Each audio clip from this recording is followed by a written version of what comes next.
அவர்கள் அழகோடு இருந்தாங்கோ இருந்தாங்கோ.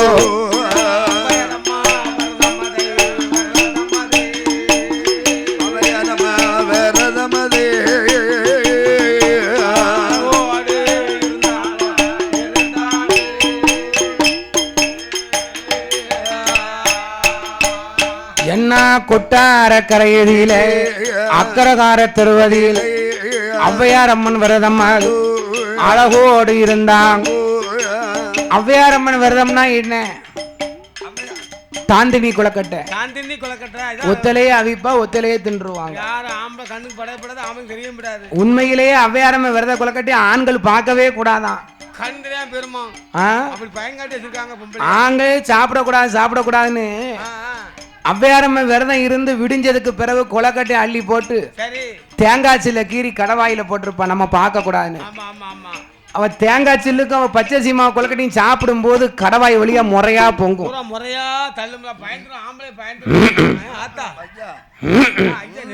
நம்மளை கண்ட உடனே ஒரு நெரிப்ப பாக்கியம் அப்படிம்பா முறையா பொங்கு. தாய் என்ன தெரியும் வெள்ளையாம அப்படியாக ஔவையார் அம்மன் விரதம் என்று சொன்னா ஔவையார் அம்மன் விரதத்துக்கு ஒழுக்கம் இருந்தது, நீதி இருந்தது. இப்ப யாரு இருக்கா? அந்த காலத்துல எல்லாம் நல்லா தான் இருந்துச்சு. ஔவையார் அம்மன் விரதம் இருக்கணும்னா தப்பினா தை மறந்தா மாசி ஐத்தா ஆடி மாசம். இப்ப நினைச்சா கணேசு மாவு பாக்கெட்டு தான், கோலக்கட்டை தான், கல்னி உருண்டை தான், கல்னி உருண்டை நினைச்சா கொலக்கட்டை பால் கொலக்கட்டை. அந்த காலத்துல ஔவையார் அம்மன் விரதத்துக்கு முன்னங்கையால 3 கை நெல்லு, பெருங்கையால 3 கை நெல்லு, மொத்தம் குத்தாயள்ளி 3 கை நெல்லு. இந்த 9 கை நெல்லை தான் எடுக்கணும். இப்போ உள்ள பொம்பளை ஒவ்வொரு தலைக்கட்டா எண்ணுவா. சின்னம்மாவா இருக்கா கடையநல்லூர்ல, பெரியம்மாவா இருக்கா தென்காசியில, நல்லம்மாவா இருக்கா 4 வாசம் கோட்டையில. ஒவ்வொருத்தருக்கும் கிளடி சம்பந்தாரிக்கலாம் சேர்த்து ஒவ்வொரு பாக்கெட்டு 9 பாக்கெட் வாங்கிடுவான். 9,000 4,5 கிலோ மாவா. உங்க அநியாயத்தை சொல்ல முடியல வெளியே. அந்த காலத்துல இந்த ஔவையார் அம்மன் விரதத்துக்கு இந்த 9 கை நெல்ல உரல்ல போட்டு தான் குத்தணும். ஊசுன்னு சொன்னா எச்சி தெரிச்சிருமா. அந்த காலத்துல 1 கோட்டை நெல்லா இருந்தாலும் 1.5 கோட்டை நெல்லா இருந்தாலும் எங்க ஆச்சி ஒத்தையில குத்திடுவா.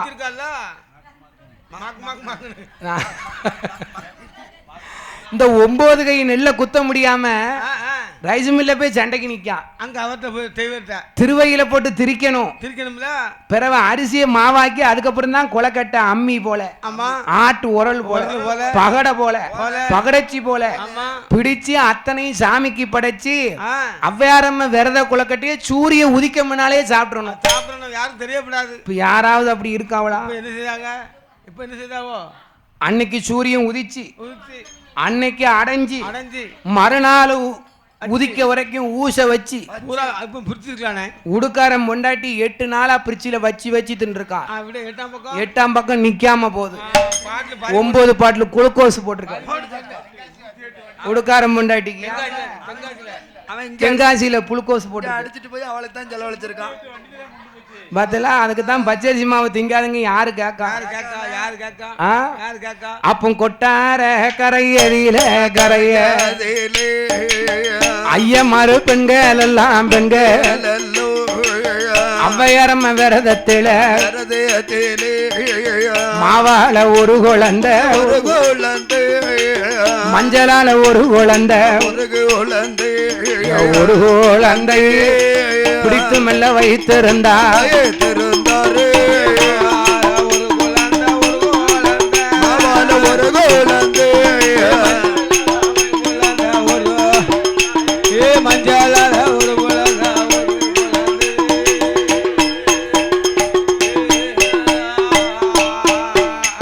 அப்போ ராமராஜா மகள் அல்லவோ ஔவையார் அம்மன் விரதத்தில வந்து மெல்ல சேருவாளா.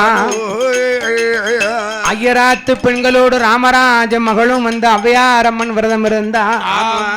அவ விரதம் இருக்கும் போது ஔவையாரம்மன் விரத பிள்ளைய முறைப்படி சூரியன் உதிக்கிறதுக்கு முன்னால ஆத்துல கொண்டு கரைக்கணும். மாப்பிள்ளை மஞ்ச பிள்ளைய அவ ஆத்துல கொண்டு கரைக்கல. அதாவது உங்க எல்லாத்துக்கும் ஒரு விவரம் சொல்லுங்க, கேளுங்க, நல்லா கேளுங்க. சொடல கதையில மாவுசக்கி கதையை பாடுவோம். அதாவது ஒரு சில பேர் இரண்டு விதமா வரலாறு இருக்கு மாயாண்டி கதையில. எப்படி எப்படி இருக்கு? ஒண்ணு ஔவையாரம்ம விரத குலக்கட்டையில ராமராஜாவுடைய மகா கர்ப்பத்துல பிறந்தான்னு ஒரு வரலாறு இருக்கு. நான் இப்ப சொல்லக்கூடிய வரலாறை கேளுங்க, இது ஒரு புது விதமான வரலாறு. அதாவது இந்த சுடலை 8 மாத்த சூழிய பெத்த தகப்பனே 7வது பரன்ல கொண்டு போய் நெஞ்சுகீரி கொடுக்காம சொல்லுவோம். அப்ப எல்லாரும் நினைப்பாங்க, ஒரு சுடலை ஒரு பொல்லாத தெய்வமா இருந்து பெத்த மகளையே பெத்த தகப்ப நெஞ்சுகீரி கொடுத்துருக்கானே அப்படின்னு இந்த ஒரு தெய்வம் 8 மாத்த சூழி இந்த சாமி நரபலி கேட்டிருக்கா. அப்ப இது துஷ்ட தெய்வம்னு நினைக்காதீங்க. ஒரு விவரம் சொல்லுங்க, கேளுங்க. இந்த மாவுசக்கி ஆனவா முன்பிறவியில அசமுகின்னு சொல்லக்கூடிய ஒரு அரக்கியா பிறந்தா. அரக்கியா பிறந்து வயிறு பசிச்சதுன்னா காட்டுக்குள்ள வருவா. முனிவருடைய மனைவிமார்கள் ரிஷி பத்தினிமார் கர்ப்பமாக இருந்தா வயிற்று கிழிச்சி உள்ள இருக்க பிள்ளை ஈரலும் பிள்ளையுமா சாப்பிட்டா. அப்ப அவ ஒரு சாபம் கொடுத்தா. நீயும் பெண்ணு நானும் பெண்ணு, பெண்ணுக்கு பெண் மன இறங்கம் சொல்லுவாங்க. நீ பெண்ணாக இருந்தே எங்களுடைய நெஞ்சக்கீரி ஈரலும் பிள்ளையுமா சாப்பிடுதிய. நாங்க உண்மையிலேயே சிவனடியார்களாக இருந்தால் சிவனடியாருடைய மனைமாராக இருந்தா இந்த சிவ அம்சத்துல பிறக்கக்கூடிய ஒரு தெய்வத்துக்கு நீ மறுபிறவியில ஈனச்சாதி குலத்துல பிறந்து உன்னை பெத்த தகப்பனே உன்னை நிறமாத்த சூழியா இருக்கும் போது நெஞ்ச கீறி கொடுப்பான் போ அப்படின்னு அவ ஒரு சாபம் கொடுத்தா. அதே பிறவியில தான் மறுபிறவியா அவ மாவுசக்கியா பிறந்தா. இதுக்கு ஒரு வரலாறு, அந்த வரலாறு சொல்ல நல்லா கேளுங்க. அப்போ என்ன நடக்குமானால் மாவால ஒரு குழந்தை மஞ்சளால ஒரு குழந்தை பிடித்து மெல்ல வைத்தாங்கோ. வெள்ளி உதயமாச்சு, விடிய கால நேரமாச்சு. இனிமேல் இந்த மாப்பிள்ளை மஞ்ச பிள்ளைய கொண்டு ஆத்துல கரைச்சோம்னா மோசம் வந்துடும். ஆமா அப்படின்னு நினைக்கும் போது இருந்தாலும் வேற வழி இல்லை. என்ன அப்போ மாப்பிள்ளை மஞ்ச பிள்ளை ஆத்தில் கொண்டு கரைத்தால் மஞ்ச பிள்ளை கரைந்துடுது, மாப்பிள்ளை கரையல. பெரும்புளைய ஆத்துக்கு குளிக்க வந்தான். மாப்பிள்ளைய பார்த்தான், இது ஔவையாரம்ம விரத பிள்ளையா இருக்கு, நம்ம பொண்டாட்டி பிள்ளை இல்லாம இருக்கு, அவளுக்கு கொண்டு கொடுப்போமே அப்படின்னு கொண்டாந்து பொழைச்சி கையில கொடுத்தான். அந்த மாப்பிள்ளைய பிச்சு பிச்சு தின்னான்ல. அண்ணா மாவை தின்ன தோசம் உண்டு, மாவை தின்ன தோசம் உண்டு. அன்று முதல் குழி மறந்தா குழி மறந்தா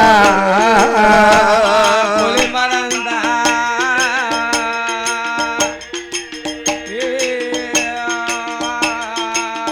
அவ 60 நாள் கர்ப்பமானா கர்ப்பமானாள்.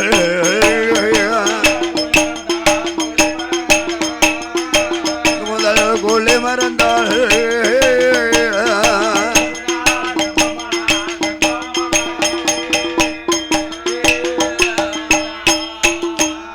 என்ன நன்றியுடன் குழி மறந்தா 40 நாள் கர்ப்பமானாள். அருங்கிலியா பெண்ணவள் 10வது மாதத்தில பரிபூரண கர்ப்பம். அதாவது இவ நம்ம கர்ப்பமா இருக்க செய்தி வீட்டுக்காருக்கு தெரியணுமா? பொழைச்சி வந்தா பொழையும் சாப்பிட்டு இருக்கா மதிய சாப்பாடு. ஏயா உங்ககிட்ட ஒண்ணு சொல்லணுமே. நான்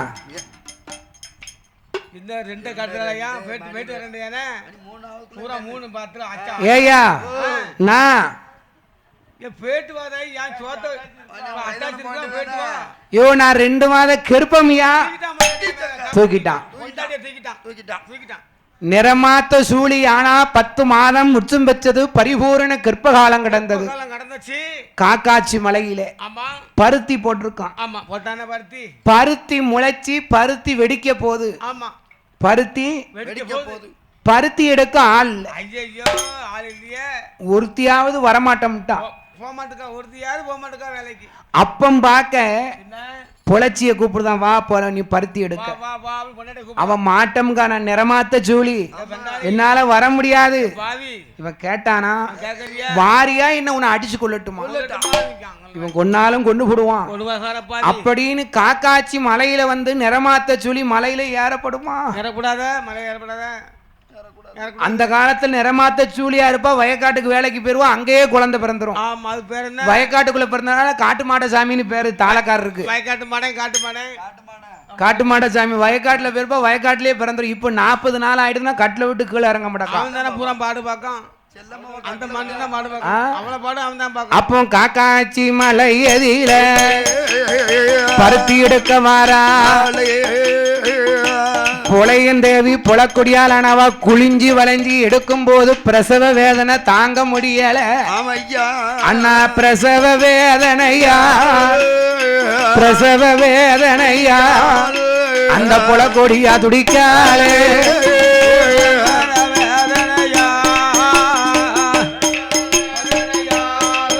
அந்த புலக்கொடியா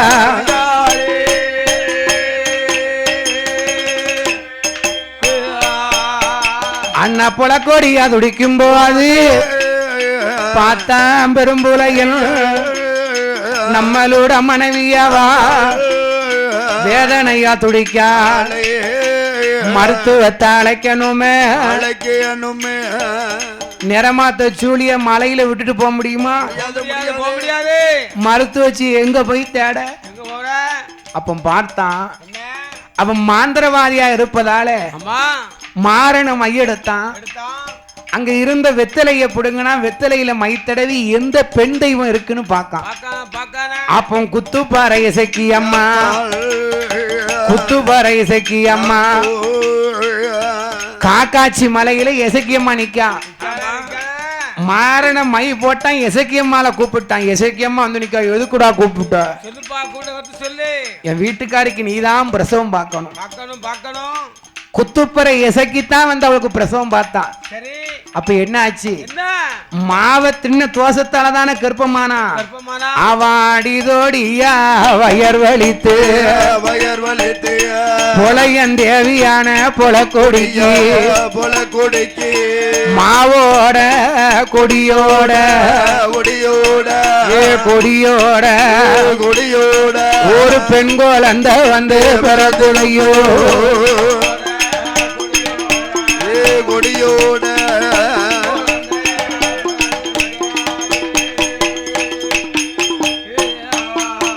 அவளுக்கு மாவோட கொடியோட கொடியோட ஒரு பெண் குழந்தை வந்து பிறக்குதையா பிறக்குதையா.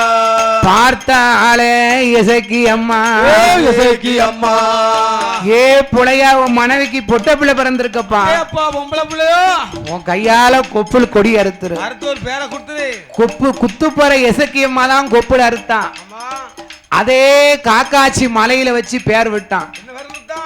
மாவோடு கொடியோடு பிறந்ததாலும் மாவோடு கொடியோடு பிறந்ததாலும் குத்துப்பற இசைக்கியம்மாலே வந்து உனக்கு பிரசவம் பார்த்ததால அந்த பொட்ட பிள்ளைக்கு அவன் மாவு இசைக்கு மாவு இசைக்கு மாவு இசைக்கு 2 முக்காலம் 3 தரம் பேர் கொடுத்தான். மாவு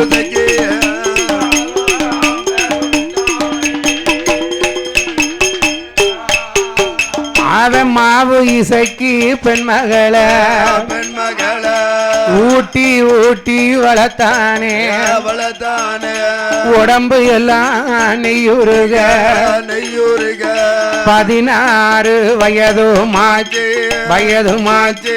பூத்திருந்தான் நிறைந்திருந்தான் வயதுமாச்சு.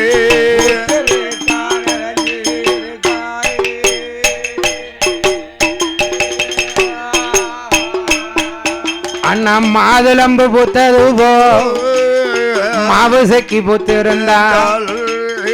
தாளாம்பு பூத்தது போ தங்கமாவா பூத்திருந்தாள். மாவு செக்கி அழக கண்டு பார்த்தானே பெரும்புளைய ஐயா எவ்வளவுதான் பொட்ட பிள்ளைகளை ஊட்டி ஊட்டி வளர்த்தாலும் அது ஊரா வீடு போற பிள்ளைய. பொட்ட பிள்ளை எவ்வளவுதான் ஆத்தி தேத்தி வளர்த்தாலும் அது அடுத்த வீடு போற பிள்ளைய. அதுக்கு பட்னியாவா போட முடியும்? அதனாலே அந்த மாவுசைக்கிய வளர்க்கும் போது என்னைக்கு மாவுசைக்கு மலையாள தேசத்துல பிறந்தாலோ ஒரு சொட்டு மழை இல்லை. பெரிய பஞ்சம். கையிலையும் காசமில்லை, கடன் கொடுப்பார் யாரும் இல்லை. அப்போ உடனே பார்த்தான் பெரும்பளையன், என்ன ஏதுன்னு அறியணும். அப்போ மகளுக்கு சிடங்கு கழிக்கணும். சரி பொழைச்சு சொன்னாயோ 400 புலையனுக்கு நாட்டாமையா இருக்கு, மை ஓட்டு பாரும், எங்க திரை இருக்கோ அள்ளிட்டு வாரும். அப்போ மாறன மை எடுத்தான், மை போட்டு பார்க்கான், எங்க வருகுது, எங்க கொட்டார கரையதியில கொட்டார கரையதியில பகவதியா வாசலில் துக்கு மொட்டை கழுங்களில் சுடலகாத்த திரவியத்தை திரவியத்தை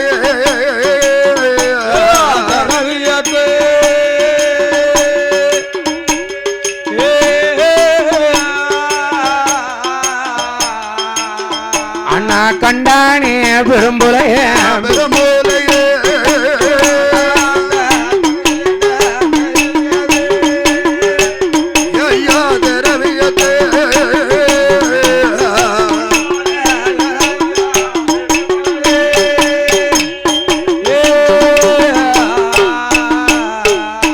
மாயாண்டி திரவியத்தை மாந்திரவாதி பார்த்தானே, வாய்த்தது போல் வாய்த்திருக்கு, திரவியம் தான் கிடைத்திருக்கு. இந்த திரவியத்தை நாம அல்லணும். திரவியத்தை அல்லணும்னா எப்படி அல்ல, எப்படி போகலாம்? இந்த சுடலை இருக்க வரைக்கும் இந்த திரவியத்தை அல்ல முடியாது, கிட்ட போக முடியாது. மாயாண்டிக்கு வெள்ளிக்கிழமை படுவுச்சு காலம், ஒரு 8 மாத்த சூழி நடந்து போய்கிட்டு இருந்தா, அவளை அடிச்சு கொன்னான், சந்தன கட்டையில வச்சு வேக வச்சுட்டான். சந்தன கட்டையில இருந்து வெந்துகிட்டு இருக்கு. மாயாண்டி பார்த்தா பச்சரிசி சாதம் சாப்பிட்டு சாப்பிட்டு குருமோ வைத்தோலி வந்துட்டு பகவதிட்டு சொன்னோம்னா பகவதி விட மாட்டா.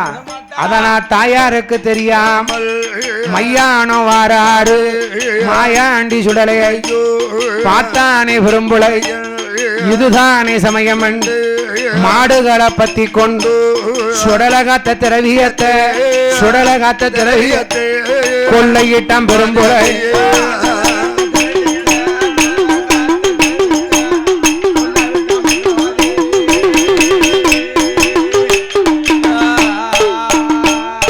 எங்க மாயாண்டி திரவியத்தை அல்லுகிற மந்திரவா பார்த்தாள பகவதியா. அப்பம் பார்க்க பகவதி வாரா, மகனே மாயாண்டி உள்ள இருந்தா தானே ஐயா என்னன்னு கேப்பாரு. நம்ம புள்ள சத்தமே கேட்கலன்னு வந்து பார்க்க பெரும்புளையின் திரவியத்தை அள்ளிக்கிட்டு இருக்கான். ஆஹா, பகவதி பெரம்ப தூக்குனா, சுடுகாட்டு சாம்பலை அள்ளி பகவதி மேல போட்டுட்டான். சுடுகாட்டு சாம்ப பட்ட உடனே பொத்துன்னு விழுந்துட்டான். திரவியத்தை அள்ளுனா விறுவிறுன்னு மாயாண்டி திரவியத்தை வச்சு மகளுக்கு சிடங்கு கழிச்சான். மையானம் போன சுடல பகவதியை பார்த்தா நம்ம அம்மாளுக்கா அந்த கெதி வந்து திரவியத்தை எவன் அள்ளுனாம் தெரியலையே. ஒரு குடம் தண்ணியை தூக்கி தலையில ஊத்தி, அம்மா என்ன ஆச்சு சொல்லு சொல்லு, 7 கடா திரவியத்தை அள்ளிட்டு போயிட்டான். யார் அள்ளுனா? காளி பெரும்பளை அள்ளுனா. அம்மா எந்த பாவி திரையத்தை கொள்ளையிட்டானோ அந்த மாந்திரவாதி வம்முசத்தை, ஏ அம்மா பகவதிய நான் கருவரு கன்னி பெண்ண சீரழிப்பு கருவறுக்காமல் போனேன், நானா கருவறுக்காமல் போனேன், நான் கடவுளுக்கு பிள்ளை இல்லை.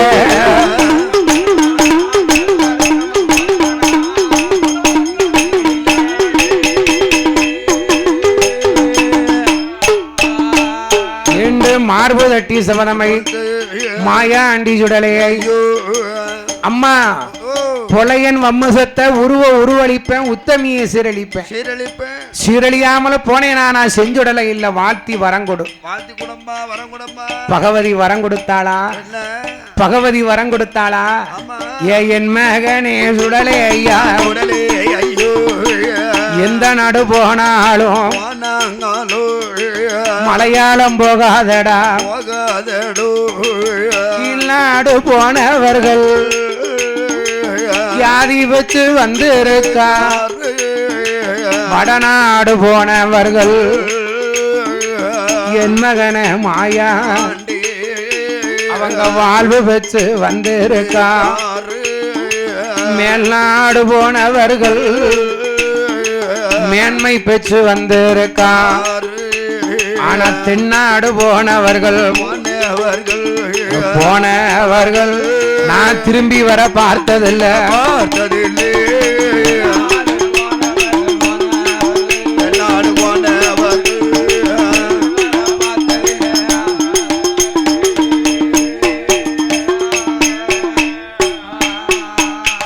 அப்போ சொல்லுவாளாம் பகவதியா என் பணம் போனா போகட்டுண்டா பாசமுள்ள மகனே போக வேண்டாம் என் திரவியம் போனாலும் போகட்டுண்டா சின்னம்மா வளவுக்கார சுடல ஐயா நீ போக வேண்டாம் மலையாளம் களஞ்சியம் போனாலும் போகட்டுண்டா என் கட்டி மகனே நீயும் போக வேண்டாம் அம்மா என்ன அந்த பச்சி பறவை நினைச்சியா பிச்சு எரிஞ்சிட போறான் கொக்கு நினைச்சியா என்ன கொதவளைய திருவிட போறான் அம்மா கவலைப்படாத வாழ்த்தி வரங்கொடு அப்பா அது மட்டும் இல்ல நீ அழகுல சிறந்தவன் அம்சத்துல சிறந்தவன் மலையாள தேசம் மங்கையர் பிறந்த இடம் மலையாளத்து பெண்கள்லாம் உன்னை கண்டா விட மாட்டாடா ஏ மாயாண்டி நீ ஆளில அழக நடா அதிவீர சுரனடா சிக்கச்சி வப்பழகா செந்தூருக்கும் பொட்டழகா ஒத்த காலு சக்கலத்தி ஒத்த காலு அவ உன்னை கண்டா மறந்தரப்பா உன்னை கண்டா மறந்தரப்பா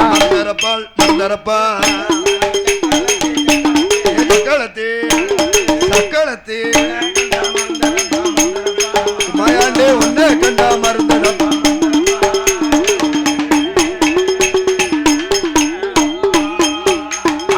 ஆமக்கால சக்கலத்தி ஆசை கொண்டு பாப்பாலடோ குண்டுக்குன்னு சக்கலத்தி கொதி போட்டு பாப்பாலடோ பாம்புக்குன்னு சக்கலத்தி பாசத்தோடு பாப்பாலடோ